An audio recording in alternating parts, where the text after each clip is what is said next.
Tamil News. டிபிசியின் தலைப்புச் செய்திகள். டலஸ் அழகப்பெரும தலைமையிலான அணியினர் எதிர்க்கட்சியுடன் இணைய தீர்மானித்திருக்கிறார்கள். ஜனாதிபதியின் பதவிக்காலம் 5 வருடங்கள் என்ற யோசனைக்கு அமைச்சரவை அங்கீகாரம். ரஷ்ய உக்ரைன் போரில் ஈடுபட்டிருக்கும் இலங்கையர்கள் தொடர்பாக 464 முறைப்பாடுகள் கிடைக்கப்பெற்றிருப்பதாக தெரிய வந்துள்ளது. சட்டமா அதிபரை நியமிப்பது தொடர்பில் இலங்கை சட்டத்தரணிகள் சங்கத்தினால் கிளப்பப்பட்ட கேள்விகளுக்கு ஜனாதிபதியின் செயலாளர் பதிலளித்துள்ளார். வேலை நிறுத்தத்தில் ஈடுபட்டிருக்கும் அனைவரையும் இன்று கடமைக்கு திரும்புமாறு ரயில்வே திணைக்களம் இறுதி அறிவித்தலை விடுத்திருந்தது. வணக்கம். நீங்கள் இணைந்திருப்பது டிபிசியின் தமிழ் மாலை செய்திகளுடன். இனி விரிவான செய்திகளை பார்ப்போம். முன்னாள் அமைச்சர் டலஸ் அழகப்பெரும தலைமையிலான சுதந்திர மக்கள் காங்கிரஸ் எதிர்க்கட்சித் தலைவர் சஜித் பிரேமதாசா தலைமையிலான ஐக்கிய மக்கள் சக்தியுடன் கூட்டணி அமைக்க இன்று தீர்மானித்திருக்கிறது. இதை காங்கிரசின் முக்கிய தலைவர்களில் ஒருவரான பாராளுமன்ற உறுப்பினர் சரித்த ஹேரத் உறுதிப்படுத்தினார்.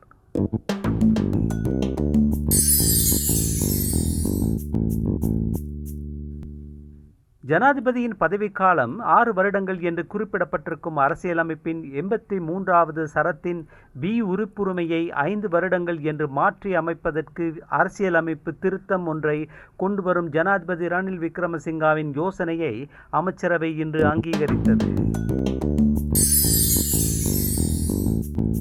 ரஷ்ய உக்ரைன் போரில் ஈடுபட்டிருக்கும் இலங்கையர்கள் தொடர்பாக 464 முறைப்பாடுகள் கிடைக்கப்பெற்றிருப்பதாக வெளியுறவு இராஜாங்க அமைச்சர் தாரக பாலசூரிய இன்று தெரிவித்தார். ரஷ்யாவுக்கு சென்ற இலங்கையர்களின் சரியான எண்ணிக்கையை கண்டுபிடிப்பது மிகவும் சவாலான ஒரு காரியம். இந்தியாவுக்கும் மத்திய கிழக்குக்கும் ஊடாக ரஷ்யாவுக்கு செல்லும் மறைமுக மார்க்கமே இதற்கு காரணமாகும் என்று கூறிய பாலசூரிய, அந்த போரில் கொல்லப்பட்ட இலங்கையர்களுக்கான நஷ்டஈடு விண்ணப்பங்கள் ஏற்றுக்கொள்ளப்பட்டுள்ளன என்பதை உறுதிப்படுத்தினார். ரஷ்ய இராணுவத்துடன் சேர்ந்து போரிடுவதற்கு தனிப்பட்டவர்கள் செய்து கொண்டிருக்கும் உடன்படிக்கைகள் சட்ட ரீதியானவை என்றும் தற்போது இருக்குமிடம் தெரியாத 126 இலங்கையர்களை தொடர்பு கொள்வதற்கான முயற்சிகள் தொடர்ந்து மேற்கொள்ளப்படுகின்றன என்றும் அவர் கூறினார். இது இவ்வாறிருக்க, ரஷ்யாவுக்கு விஜயம் மேற்கொண்டிருக்கும் இந்திய பிரதமர் நரேந்திர மோடிக்கும் ரஷ்ய ஜனாதிபதி விளாடிமிர் புட்டினுக்கும் இடையில் மாஸ்கோவில் இடம்பெற்ற பேச்சுவார்த்தையை தொடர்ந்து தனது இராணுவத்தில் பணியாற்றும் இந்தியர்களை கடமையிலிருந்து விடுவிப்பதற்கு ரஷ்ய அரசாங்கம் இணங்கியிருக்கிறது. திங்களன்று புட்டின் அளித்த இரவு விருந்தின் போது இந்த விவகாரத்தை மோடி அவரின் கவனத்துக்கு கொண்டு வந்ததாகவும், அதையடுத்து தங்களது இராணுவத்தில் பணியாற்றும் சகல இந்தியர்களையும் விடுவித்து அவர்களை நாடு திரும்புவதற்கு உதவுவதாக ரஷ்ய அதிகாரிகள் இணங்கியதாகவும் இந்திய வெளியுறவு அமைச்சு வட்டாரங்கள் கூறின. சஞ்சய் ராஜரத்னம் ஓய்வு பெற்றதை தொடர்ந்து அடுத்த சட்டமா அதிபரை நியமிப்பது தொடர்பில் இலங்கை சட்டத்தரணிகள் சங்கத்தினால் கிளப்பப்பட்ட கேள்விகளுக்கு பதிலளித்த ஜனாதிபதியின் செயலாளர் சமன் ஏக்கநாயக்க, சட்டமா அதிபர் திணைக்களத்தைச் சேர்ந்த மிகவும் மூத்த அதிகாரியை தான் சட்டமா அதிபராக நியமிக்க வேண்டும் என்பதற்கு அரசியலமைப்பு அடிப்படையிலான கடப்பாடு எதுவும் கிடையாது என்று விளக்கம் அளித்திருக்கிறார். அரசியலமைப்பு பேரவையின் அங்கீகாரத்துடன் சட்டமா அதிபரை நியமிப்பதற்கு ஜனாதிபதிக்கு இருக்கும் அதிகாரம் தொடர்பில் அரசியலமைப்பின் உறுப்புரை 41(c)யில் குறிப்பிடப்பட்டிருக்கிறது. சட்டமா அதிபர் திணைக்களத்தின் சிரேஷ்ட அதிகாரிகளின் பட்டியலுக்கு வெளியே சரத்தின் சில்வா, மொஹான் பீரிஸ் போன்றவர்கள் சட்டமா அதிபர்களாக நியமிக்கப்பட்ட முன்னுதாரணங்கள் இருக்கின்றன என்றும் சமான் ஏக்கநாயக்க குறிப்பிட்டார்.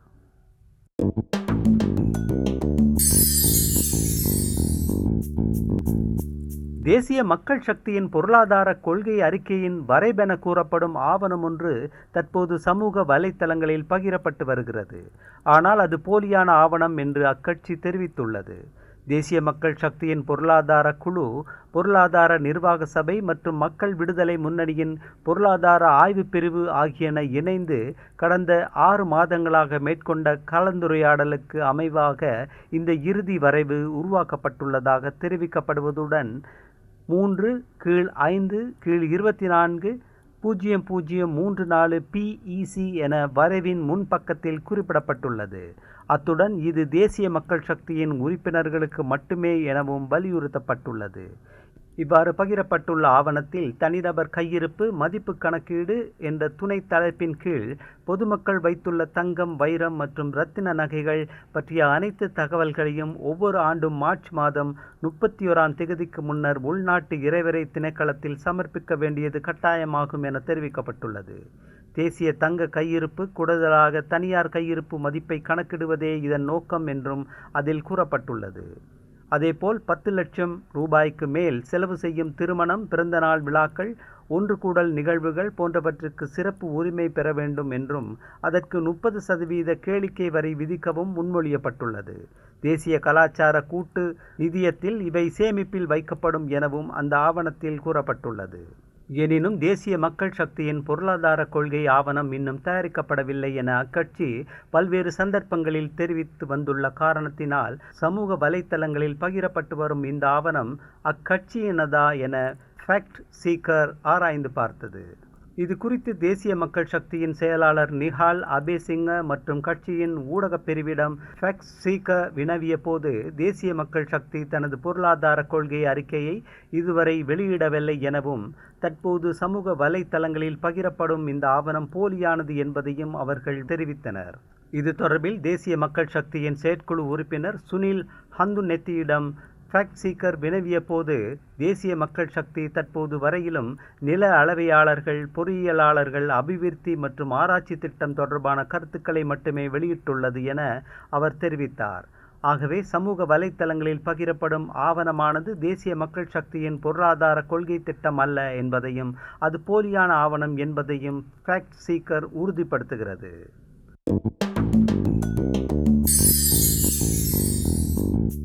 வேலை நிறுத்தத்தில் ஈடுபட்டிருக்கும் சகல ரயில் நிலைய அதிபர்களையும் கட்டுப்பாட்டாளர்களையும் இன்று நண்பகலுக்கு முன்னர் கடமைக்கு திரும்புமாறு ரயில்வே திணைக்களம் இறுதி அறிவித்தலை விடுத்திருந்தது.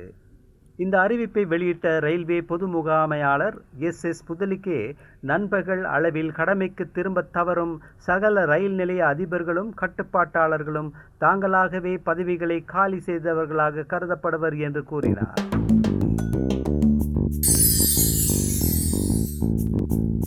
ஜூலை 8 மற்றும் 9ஆம் திகதிகளில் பணிக்கு சமூகமளித்த நிறைவேற்று அதிகாரமற்ற அரசாங்க உத்தியோகத்தர்களுக்கு விசேட சம்பள அதிகரிப்பை வழங்குவதற்கும் எதிர்கால பதவி உயர்வுகளுக்கான பாராட்டுச் சான்றிதழ் வழங்குவதற்கும் ஜனாதிபதி ரணில் விக்ரமசிங்க அமைச்சரவையில் முன்வைத்த யோசனைக்கு நேற்று அமைச்சரவை அங்கீகாரம் வழங்கியுள்ளது. இன்றைய அமைச்சரவை அறிவிப்பில் இதனை குறிப்பிட்டுள்ள அமைச்சரவை ஊடக பேச்சாளர் ஓய்வூதியத்தை பாதிக்காத வகையில் இந்த சம்பள அதிகரிப்புகள் பெற்றுக்கொள்ளப்படும் எனவும் வழங்கப்படும் பாராட்டுச் சான்றிதழ்கள் உரிய நாட்களில் கடமைக்கு சமூகமளித்த அரச ஊழியர்கள் தனிப்பட்ட கோப்புகளில் சமர்ப்பிக்கப்படும் எனவும் தெரிவித்தார். இதேவேளை இவர்களின் பதவி உயர்வுகளுக்கு பாராட்டுச் சான்றிதழ்கள் பரிசீலிக்கப்படும் எனவும் அமைச்சரவை ஊடக பேச்சாளர் மேலும் குறிப்பிட்டுள்ளார்.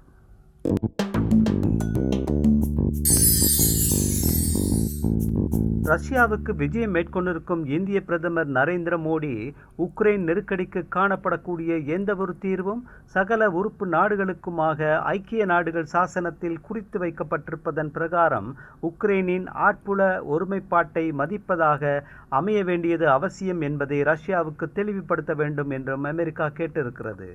ரஷ்யாவுடனான இந்தியாவின் உறவுகள் குறித்து அமெரிக்கா விசனமும் தெரிவித்திருக்கிறது.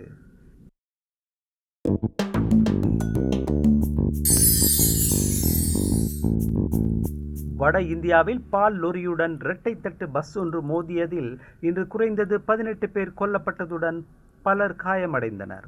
உத்தரப்பிரதேச மாநிலத்தில் அதிவேக நெடுஞ்சாலை ஒன்றில் இடம்பெற்ற இந்த விபத்தில் காயமடைந்த 19 பேர் வைத்தியசாலைக்கு விரையப்பட்டதாகவும் அவர்களின் நிலை உறுதியானதாக இருப்பதாகவும் போலீஸ் அதிகாரிகள் கூறினர். விபத்துக்குள்ளான பஸ் வட இந்திய மாநிலமான பீகாரிலிருந்து தலைநகர் டெல்லி நோக்கி சென்று கொண்டிருந்தது. விபத்துக்கான காரணத்தை அறிவதற்கான விசாரணைகளை அதிகாரிகள் முடுக்கிவிட்டிருந்தனர். அத்துடன் மரணமடைந்தவர்களை அடையாளம் காண்பதில் அதிகாரிகள் ஈடுபட்டுள்ளனர். அந்த செய்தியோடு நிறைவுக்கு வருவது டிபிசியின் இன்றைய மாலை தமிழ் செய்திகள். மீண்டும் நாளை காலை வழமை போல் சந்திக்கலாம். வணக்கம்.